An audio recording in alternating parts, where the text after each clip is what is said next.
Aman. Ağabeyik balvanından dokun.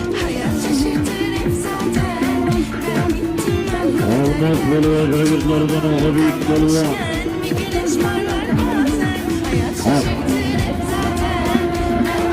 Kasan hazırdan mücadları bile şahli mahkeme havalı sonra. İyi dokkuzu bilen Kasan hazırdanımızın iyi dokkuzu atakları bilen taşıdı. Kasan hazırdanımızın iyi dokkuzu bilen aman mısın? İyi dokkuzu bilen Şahruk Bolvan aman mısınızlar? Şahruk Bolvan. Gayret Bolvan'dı şagirdi Şahruk Bolvan. Avcıhanıma kime geldin şimdi? Bayis mıdın? Bayis bolvatları bilen avcıhanıma kime geldin şimdi? Bayisi bilen Şahruk Bolvan aman mısın? Her yerde 320 son gelesede. Aman mısın? Avcıhanıma kime geldin şimdi? Bayis bolvatları bilen Şahruk Bolvan aman mısınızlar?